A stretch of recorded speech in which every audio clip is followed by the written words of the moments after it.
नमस्कार. मराठी रोहिणी किचन या आपल्या यूट्यूब चॅनलमध्ये मी तुमचं स्वागत करते. तर अक्षय तृतीया स्पेशल प्रत्येक सुगरणीला उपयोगी येतील अशा उपयुक्त किचन टिप आज आपण बघणार आहोत. चला तर मग व्हिडिओला सुरुवात करूया. Tip number 1. Akshaya Tritiya special थाळी बनवत असाल तर त्यात तुम्ही छान टम्म फुगलेल्या पुऱ्या बनवत असाल तर त्या बनवण्यासाठी पुऱ्या चिकनिक मळताना त्यात पिठात 4 चमचे तेलाचे कडकडीत मोहन घालावे व कणिक मळताना थोडी घट्ट मळावी. म्हणजेच जर तुम्ही 4 वाटी कणिक घेतली असेल तर त्यात 1 वाटी बारीक रवा मिक्स करावा. तसेच त्यात 1 चमचा पिठी साखर पण आवश्यक घालावी. यामुळे पुऱ्या छान कुरकुरीत अशा होतात व त्या खूप छान अशा टम्म पण फुगतात. तर पुऱ्या बनवताना तुम्ही ही टीप ट्राय करू शकता. टीप नंबर 2. अक्षय तृतीया स्पेशल भजे बनवताना ते जास्त तेलकट होऊ नयेत यासाठी भज्यामध्ये कांद्याचं प्रमाण जास्त वापरल्यास भजी तेल शोषतात व तेलकट होतात. यासाठी भजी बनवताना कांदा जास्त प्रमाणात वापरू नये. तर तुम्ही पण भजी बनवत असताना ही टीप फॉलो करा. टीप नंबर 3. अक्षय तृतीया स्पेशल कटाची आमटी म्हणजेच सोलापुरी भाषेत म्हटलं तर येळवण्याची आमटी असं पण म्हणतात. तर ही येळवण्याची आमटी किंवा कटाची आमटी बनवत असाल तर ती बनवताना त्यात नेहमी ताजा कुटलेला लसूण खोबरं याची पेस्ट घालावी. यामुळे कटाच्या आमटी चवीला खूपच छान लागते.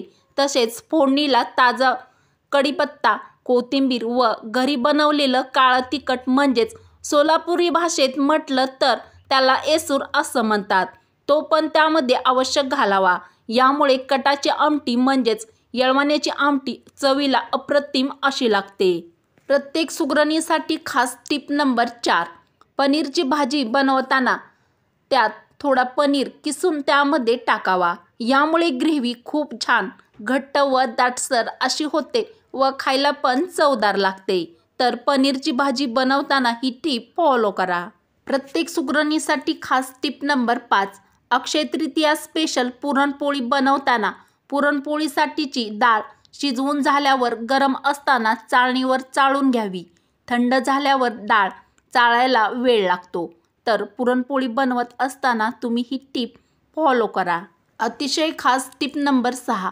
दह्याची घट्ट वडी पडेल असे घट्ट दही जर तुम्हाला घरी बनवायचे असेल तर थोडेसे कोमट दुधामध्ये विरजण लावताना त्यात केळीच्या पानाचा छोटा तुकडा आवश्यक घाला.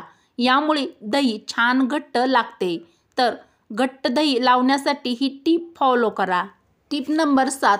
अक्षय तृतीया स्पेशल पुरणपोळी बनवताना पुरणपोळीसाठीची आपण जी हरभरा डाळ वापरतो ती शिजवण्या अगोदर 1 ते 2 तास पाण्यामध्ये भिजत घालावी व नंतर शिजवायला टाकावी. यामुळे डाळ पटकन शिजते व छान मऊसूत पण होते व पटकन शिजल्यामुळे आपल्या गॅसची पण यामुळे बचत होते.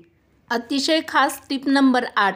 अक्षय तृतीया स्पेशल पुरणपोळी बनवताना नवीन स्वयंपाक शिकणाऱ्या ज्या मुली आहेत त्यांना सहसा पुरणपोळ्या बनवता येत नाहीत. तेव्हा पुरणपोळी बनवताना कणकेचा गोळा व पुरणाचा गोळा सारखाच घ्यावा. यामुळे पुरणपोळी व्यवस्थित लाटता येते.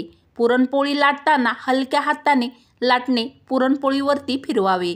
यामुळे पोळपाटाला पोळी अजिबात चिटकत नाही. तर ज्या नवीन स्वयंपाक शिकणाऱ्या मुली आहेत त्यांच्यासाठी ही खास टीप आवडली असेल तर एक लाईक नक्की करा.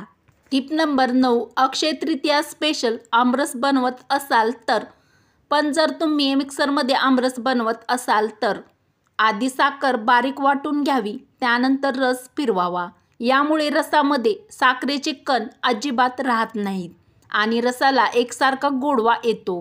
तर आमरस बनवताना तुम्ही ही टीप फॉलो करा. प्रत्येक सुगरणीसाठी अतिशय महत्त्वाची टीप नंबर 10.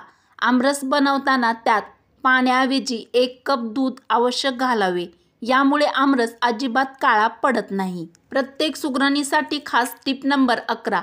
वरण बनवताना त्यात हिरवी मिरची बारीक कापून घालण्याऐवजी लांब लांब चिरून त्यामध्ये घालावी. यामुळे वरणाला छान अशी चव येते आणि वरण दिसायलाही खूप छान दिसते. अत्यंत भन्नाट व उपयुक्त tip number 12. Akshaya Tritiya special तांदळाची खीर बनवताना त्यात 1 चमचा गुलाब सरबत घातल्यास खीरीची चव व रंग बदलतो. तर तांदळाची खीर बनवताना ही टीप ट्राय करा. अतिशय खास टिप नंबर 13. अगदी हॉटेलमध्ये भेटतं अगदी तसंच सुगंधित दही जर तुम्हाला घरी बनवायचं असेल तर दह्याला विरजण लावताना त्यात कढीपत्त्याची 2 ते 3 पाने त्यामध्ये टाकावीत. यामुळे दह्याला छान असा सुगंध येतो. तर सुगंधित दही घरी बनवण्यासाठी तुम्ही ही टीप ट्राय करू शकता. अत्यंत फायद्याची व खास टिप नंबर 14. बटाटे लवकर उकडण्यासाठी बटाटे उकडताना बटाट्याच्या छोट्या छोट्या फोडी करून बटाटे उकडावे. यामुळे बटाटे लवकर उकडले जातात व यामुळे आपल्या गॅसची पण बचत होते. तर बटाटे उकडताना तुम्ही ही टीप फॉलो करा. प्रत्येक सुगरणीसाठी कामी येईल अशी भन्नाट टीप नंबर 15. पुरणपोळीच्या आमटीला छान अशी कट किंवा तर्री येण्यासाठी फोडणी देताना तेलामध्ये थोडीशी साखर त्यामध्ये आवश्यक घालावी. प्रत्येक सुगरणीच्या व गृहिणीच्या कामी येईल अशी टीप नंबर 16.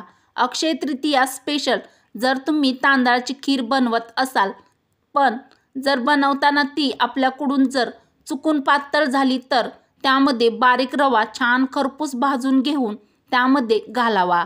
यामुळे तांदळाची खीर घट्ट तर होतेच व दाटसरही बनते. अत्यंत उपयुक्त टीप नंबर 17. अक्षय तृतीया स्पेशल पुरणपोळी बनवत असताना जर चुकून पुरण पातळ झालं असेल तर एका पसरट ताट घेऊन त्यात पुरण काढून त्यात पसरून पुरण 20 ते 25 मिनिटे ठेवावे.